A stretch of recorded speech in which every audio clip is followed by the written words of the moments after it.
بسم اللہ الرحمن الرحیم۔ میرے پیارے عزیز ساتھیوں، السلام علیکم ورحمۃ اللہ وبرکاتہ۔ اللہم صلی علی سیدنا و مولانا محمد وبارک وسلم، صلو علیہ صلاۃ و سلام علیک یا رسول اللہ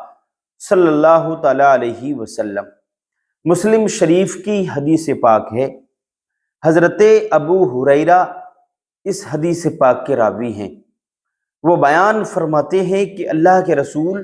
صلی اللہ تعالی علیہ وسلم نے ارشاد فرمایا، اور یہ حدیث جو میں آپ کو سنانے جا رہا ہوں یہ حدیث قدسی ہے۔ حدیث قدسی کا مطلب یہ ہے یعنی اللہ کا فرمان۔ سیدھی سادی بات یہ ہے کہ اللہ کا فرمان جو ہوتا ہے اس کو حدیث قدسی کہتے ہیں، یعنی فرمان اللہ کا ہو اور وہ فرمان سنانے والے مصطفیٰ ہوں، اللہ کا کلام ہو اور روایت کرنے والے مصطفیٰ ہوں، تو اس حدیث کو حدیث قدسی کہتے ہیں۔ تو یہ حدیث قدسی ہے۔ اللہ تعالیٰ ارشاد فرماتا ہے کہ میرا بندہ گناہ کرتا ہے، میرا بندہ گناہ کرتا ہے اور گناہ کر کے کہتا ہے اے اللہ میرے گناہ کو بخش دے، میرے گناہ کو معاف فرما دے، میرے گناہوں کی بخشش فرما دے، جبکہ وہ یہ جانتا ہے کہ میرا ایک رب ہے جو گناہ کو بخش بھی دیتا ہے اور چاہے تو گناہ پر پکڑ بھی فرما لیتا ہے۔ تو رب فرماتا ہے پھر بندہ دوسری مرتبہ گناہ کرتا ہے، پھر گناہ کر کے کہتا ہے اے اللہ میرے گناہ بخش دے، اے اللہ میرے گناہ بخش دے، جبکہ وہ یہ جانتا ہے، اللہ تعالیٰ فرماتا ہے جبکہ وہ یہ جانتا ہے کہ میرا ایک رب ہے جس پہ میں ایمان رکھتا ہوں، اور میرا اس بات پر ایمان ہے کہ وہ چاہے تو میرے گناہ کو بخش دے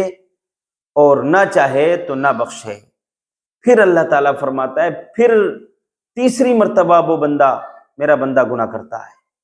پھر میری بارگاہ میں معافی مانگتا ہے، بخشش مانگتا ہے، اللہ میں نے جو گناہ کیا ہے اس کو بخش دے، جبکہ وہ یہ جانتا ہے کہ میرا ایک رب ہے وہ چاہے تو میرے گناہ کو بخش دے اور چاہے تو میرے گناہ پر گرفت فرما لے، پکڑ فرما لے، یعنی وہ جانتا ہے وہ چاہے تو گناہ کو بخش دے گا اور وہ نہ چاہے تو نہیں بخشے گا، پکڑ فرما لے گا۔ تو میرے بھائیوں پھر اللہ تعالیٰ ارشاد فرماتا ہے کہ اے میرے بندے جا میں نے تیرے گناہ کو بخش دیا۔ حضرات نتیجہ یہ نکلا میرے بھائیوں، اس حدیث پاک سے یہ معلوم ہوا کہ اللہ پر ایمان رکھنا، اللہ پر یقین رکھنا اور اللہ کی رحمت سے نا امید نہ ہونا، یہ گناہوں کی بخشش کا ایک ذریعہ ہے، اور توبہ کرنا اللہ کی بارگاہ میں سچے دل سے توبہ کرنا گناہوں کو بخش دیتا ہے۔ یعنی جب بندہ اللہ کی بارگاہ میں سچے دل سے توبہ کر لیتا ہے اور اس کے دل میں یہ رہتا ہے کہ میرا کوئی رب ہے جس پہ میں ایمان رکھتا ہوں اور وہ چاہے گا تو میرے گناہ کو بخش دے گا، اگرچہ میرے گناہ سمندر کی جھاگوں کی برابر بھی ہوں گے تو رب چاہے گا، اگر رب کی رحمت اگر جوش میں آ گئی، رب نے اگر کرم فرما دیا، رحم فرما دیا تو میرے گناہوں کی بخشش ہو جائے گی، اللہ تعالیٰ اپنے حبیب کے صدقے میں میرے گناہوں کو بخش دے گا اور وہ چاہے تو میرے گناہ پر پکڑ فرما لے گا۔ تو میرے بھائیوں حدیث پاک ایک اور سناتا ہوں۔ اللہ کے حبیب فرماتے ہیں التائب من الذنب کمن لا ذنب لہ، انسان توبہ کرنے کے بعد ایسا ہو جاتا ہے جسے اس نے گناہ کیا ہی نہیں ہے۔ لیکن توبہ کرنے کا مطلب یہ ہے زبان سے توبہ توبہ کہنے کا نام توبہ نہیں ہوتا، بلکہ توبہ کرنے کا نام یہ ہے کہ دل میں انسان پکا عہد کر لے، ارادہ کر لے کہ میں نے اب یہ گناہ کر لیا، آئندہ یہ گناہ نہیں کروں گا۔ آندھی آ جائے، طوفان آ جائے، آسمان نیچے آ جائے، زمین پھٹ جائے، ہوا چل جائے، آندھی آ جائے، لیکن میں دوبارہ اس گناہ کی طرف نہیں جاؤں گا،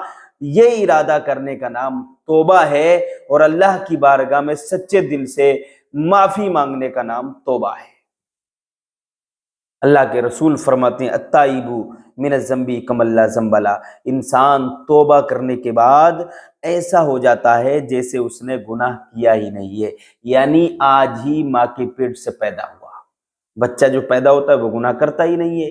تو اللہ کے رسول کی حدیث یاد کرو میرے بھائیوں، میری پیاری بہنوں، میرے پیارے بھائیوں، میرے پیارے مسلمان بھائیوں، اس حدیث پر عمل کر کے دیکھو، انشاءاللہ تعالیٰ آپ کے گناہ معاف ہو جائیں گے۔ اللہ تعالیٰ عمل کی توفیق عطا فرمائے۔ مجھے دعاؤں میں یاد رکھیں۔ السلام علیکم ورحمۃ اللہ وبرکاتہ۔